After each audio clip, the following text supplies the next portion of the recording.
Assalamualaikum warahmatullahi wabarakatuh. Bertemu kita lagi pada hari ini untuk mengenali tentang subjek sirah tahun 3. Kita akan tahu dan belajar dulu apa yang kita akan pelajari sepanjang tahun ini dalam subjek sirah.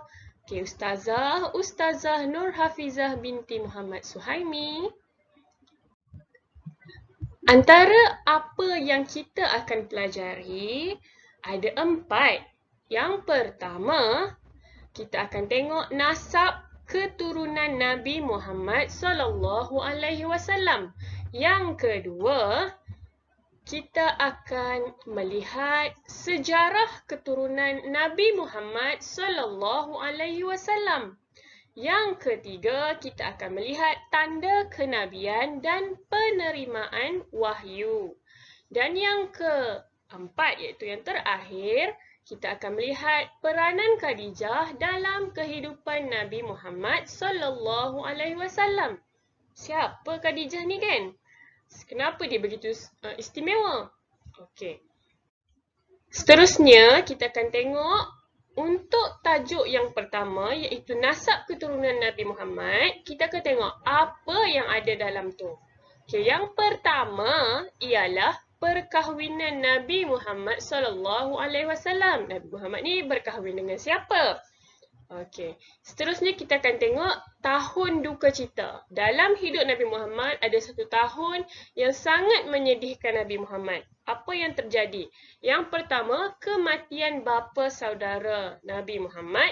Yang ketiga, Khadijah kembali ke rahmatullah.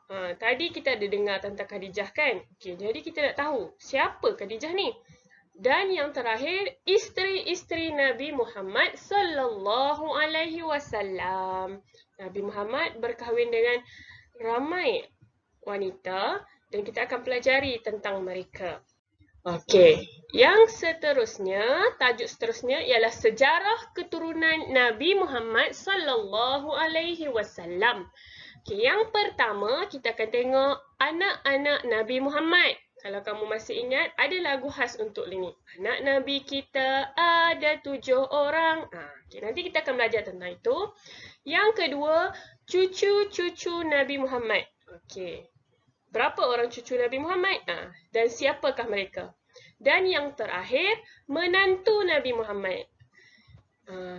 Nabi Muhammad, anak-anaknya tidak ramai yang hidup sehingga dewasa. Dan pastinya, yang berkahwin juga hanya berapa orang?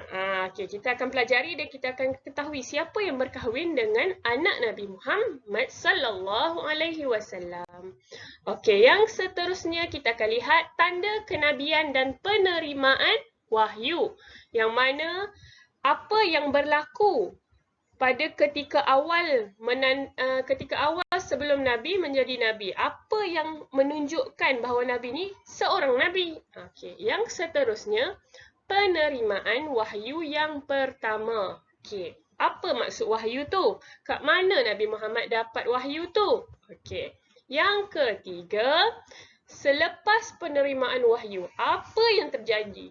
Apa yang jadi dalam kehidupan Nabi Muhammad SAW. Okey, seterusnya yang terakhir ni kita nak tengok tadi kan kita ada sebut tentang Sayyidatina Khadijah. Okey, siapa Sayyidatina Khadijah ni dalam kehidupan Rasulullah SAW? Pertama, beliau adalah isteri. Okey, bagaimana peranan beliau? Kedua, kekasih.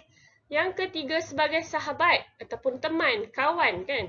Seterusnya, sebagai pembantu, membantu kehidupan Rasulullah. Dan yang terakhir, apa peranan Sayyidatina Khadijah dalam perjuangan dakwah Nabi Muhammad SAW. Baiklah, itu sahaja pengenalan mengenai subjek sirah. Ustazah harapkan anak-anak semua lebih bersedia dan bersemangat untuk terus menuntut ilmu tentang junjungan mulia kita Nabi Muhammad SAW. Okey, ma'assalamah. Assalamualaikum.